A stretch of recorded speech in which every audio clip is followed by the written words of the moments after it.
नमस्कार, न्यूज 18 पंजाब हरियाणा में आप सभी का स्वागत है। और हरियाणा विधानसभा का आज बजट सत्र का छठा दिन है। प्रश्नकाल के साथ सदन की कार्यवाही की शुरुआत हुई है और आज बजट पर चर्चा होगी। सीएम मनोहर लाल सदन में जवाब देंगे। आज सदन में हंगामे के पूरे आसार हैं। अभय चौटाला सरकार को घेर सकते हैं। आपको बता दें कि प्रश्नकाल के साथ बजट सत्र की शुरुआत हुई है। बजट पर चर्चा होगी, सीएम उसका जवाब देंगे। और नफे सिंह राठी हत्याकांड पर सरकार को आज अभय सिंह चौटाला घेर सकते हैं। बजट पर चर्चा होगी, सीएम जवाब देंगे और सदन में हंगामे के पूरे आसार है। सोमवार को भी बजट सेशन के दौरान हंगामा हुआ। नफे सिंह राठी को लेकर विपक्ष ने सरकार को घेरा। बीच में आप बोल रहे हो तो, और मैं आपको ये भी आश्वस्त कर दूं कि ये सारे मामले जो पहले चलते थे बिना उसके, आज हमारे माननीय मुख्यमंत्री जी ने इसके पोर्टल बना दिए हैं, WMS बना दिया है और हरियाणा इलेक्ट्रिकल पोर्टल बना दिया है। उसमें एक तो लो, मेरा प्रश्न नहीं है, आगे ये काम नहीं होगा।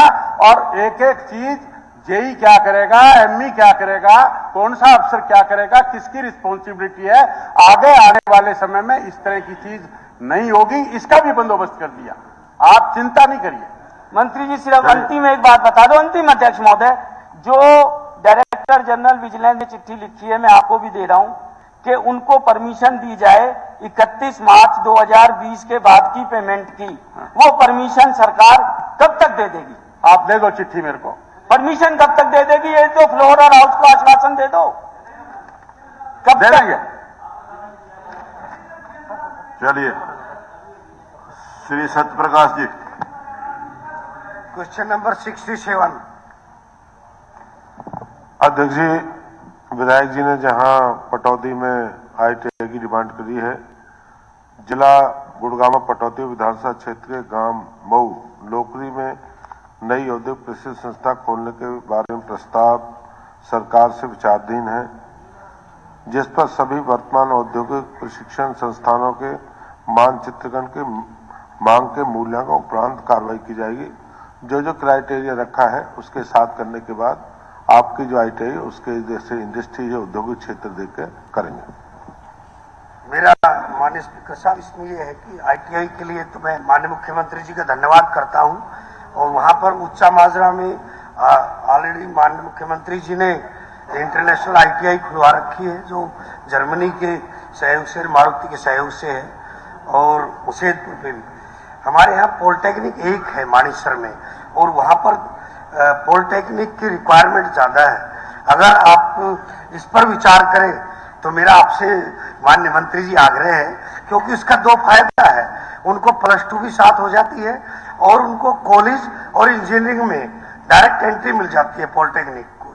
इसलिए इस पर विचार करें। अध्यक्ष जो विधायक जी ने कहा है उस पर हम पूरी करा लेंगे, तैयारी के साथ अवश्य करेंगे। धन्यवाद। श्री शीशपाल सिंह केरवाला। 68। अध्यक्ष महोदय, वैसे इस प्रश्न का उत्तर मैं पहले अपनी बातचीत में जब राज्यपाल महोदय के भाषण पर बातचीत की थी उस समय मैं दे चुका हूं।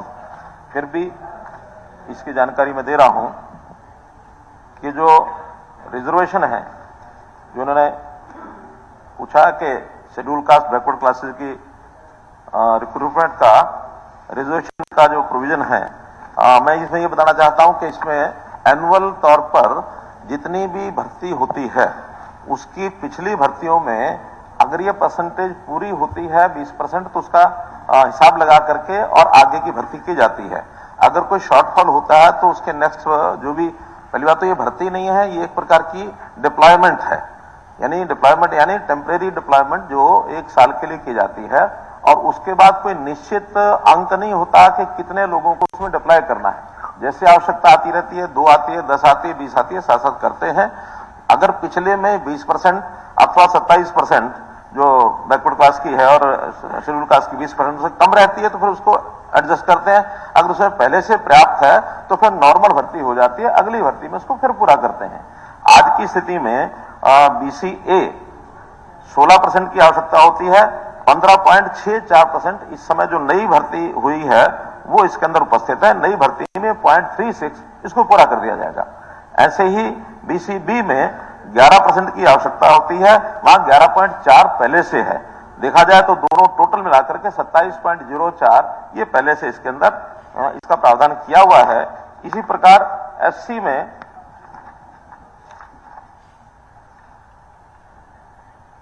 एससी का आंकड़ा इसमें भी नहीं आया है। हाँ, एससी में 20.63% आज के समय जो भर्तियां हुई है उसके अंदर पहले से प्रावधान किया हुआ है।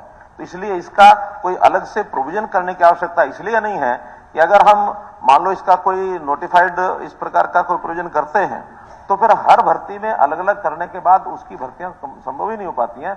एश्योरेंस यही है कि हर समय इसको पैरेलली देख करके उसको 20% और 27% दे दिया जाता है।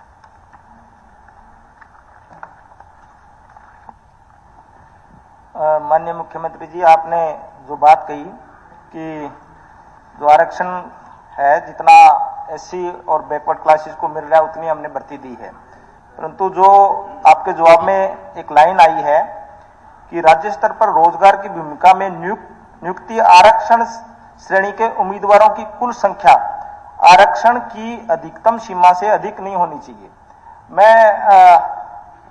मैं आपको ये बताना चाहूंगा कि अध्यक्ष जी, जो 50% जिस पे आरक्षण नहीं है उसमें हमेशा मेरिट से होता है। उसमें चाहे एससी का बच्चा हो, बैकवर्ड का हो, जनरल का हो, तमाम जो बच्चे मेरिट के हैं वो आते हैं और उस मेरिट के बाद जो आरक्षण की सीमा है वो निर्धारित होती है। उसमें आरक्षण के जितने साथी हैं वो होते हैं। तो इसके अंदर जो संविधान की जो मूल भावना है वही उसका हम पालन नहीं कर पा रहे। दूसरा सर, हमने कुल भर्तियों की संख्या आपसे हमने मांगी थी कि क्या है। मैं इसमें ये जानना चाहूंगा कि जिन साथियों को ऑफर लेटर आ चुका है, बहुत से साथियों को ऑफर लेटर आ चुके हैं, उसको आप भर्ती मान रहे हो कि नहीं, और उनके ऑफर लेटर आने के बावजूद अभी तक उनकी नियुक्तियां नहीं हुई है। बहुत से ऐसे साथी हैं।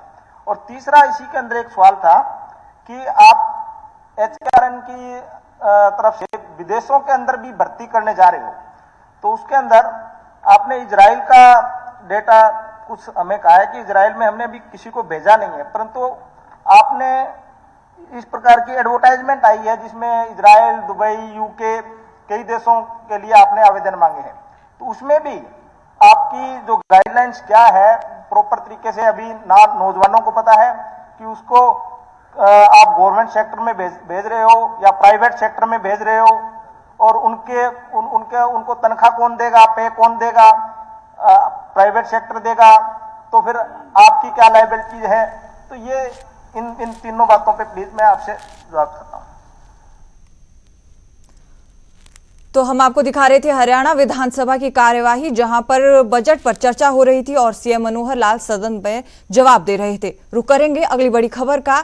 नफे सिंह राठी हत्याकांड मामले में एक बड़ी खबर है। आपको बता दें कि पीड़ित परिवार को इस पूरे मामले में सुरक्षा मिली है। हालांकि राठी के बेटे ने कहा है कि सुरक्षा पर्याप्त नहीं है। हत्या की साजिश में कांग्रेस नेताओं के भी नाम है। हमारा किसी गैंग के साथ कोई विवाद नहीं है। हत्याकांड में लॉरेंस बिश्नोई का नाम उछला था, जिसपे जितेंद्र राठी ने कहा है कि ये कॉन्ट्रैक्ट किलिंग है। तो नफे सिंह हत्याकांड में एक बड़ी खबर है, जहां पीड़ित परिवार को सुरक्षा मिली है। हालांकि नफे सिंह राठी के बेटे ने कहा है कि सुरक्षा पर्याप्त नहीं है। हत्या की साजिश में कांग्रेस नेताओं का नाम भी शामिल है।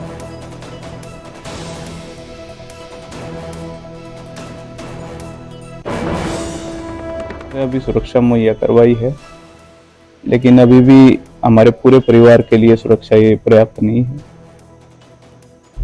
और जो लोग साजिश करते आए हैं और साजिश में हिस्सा हैं, हमने उनके नाम अपने बयान में दर्ज करवाए हैं।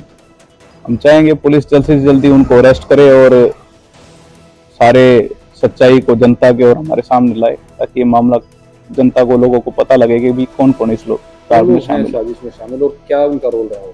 देखिए, साजिश करने वाले वही लोग हैं जिन्होंने मेरे और मेरे पिताजी के ऊपर झूठे मुकदमे दर्ज करवाए। कुछ तो नाम एफआईआर में जो मेरे बुआ के लड़के हैं संजय, उन्होंने बता दिए थे राकेश ने। कुछ दिन के ऊपर हमें शक था कि भी ये लोग भी शामिल हैं। संदीप राठी, विजेंद्र राठी का लड़का, जो कि पूर्व चेयरमैन विजेंद्र राठी की वाइफ थी विजेंद्र राठी, और पालेराम शर्मा जो भाजपा का वाइस चेयरमैन है नगर परिषद से। ये लोग बहुत षड्यंत्र रचते थे मेरे पिताजी के खिलाफ, और इनके काफी सबूत भी हैं हमारे पास। हर जगह जहां पे भी हमारे ऊपर मुकदमे दर्ज हुए हैं ये लोग शामिल थे उसमें। और हर बार ये इन लोगों की बातें भी आती थी कि भाई इस न मार लो सब कुछ काबू में आ जाएगा, तो नफे सिंह न मार लो सब कुछ काबू में आ जाएगा। हमेशा ये लोग यही बातें करते थे, और यही लोग हो सकते हैं साजिश करने में। और इस पूरे मामले में पीड़ित परिवार को सुरक्षा मिली है। राठी के बेटे ने कहा है कि अभी सुरक्षा पूरे परिवार के लिए पर्याप्त नहीं है। और नफे सिंह राठी का कल रामबाग में अंतिम संस्कार किया गया था। भारी पुलिस सुरक्षा के बीच अंतिम संस्कार हुआ था। अभय चौटाला, पूर्व विधायक नरेश शर्मा, श्याम सिंह राणा और रामपाल माजरा मौजूद रहे थे।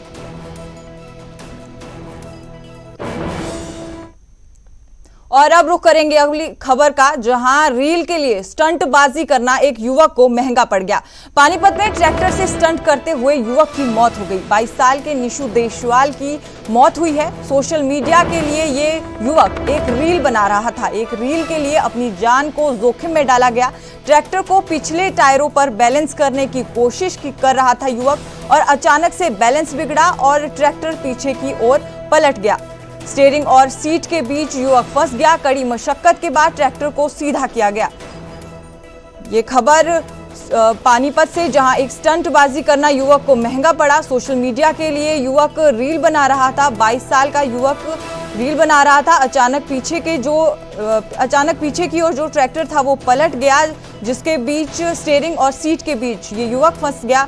एक सोशल मीडिया की रील के लिए ये स्टंटबाजी कर रहा था।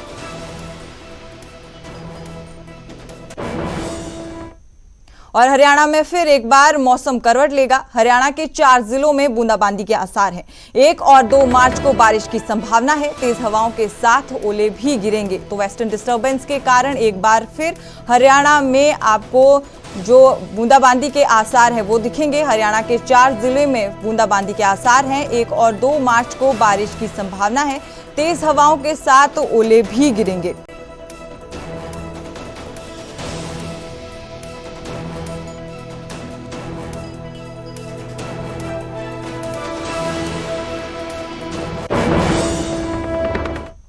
फिलहाल इस बुलेटिन में इतना ही। नमस्कार।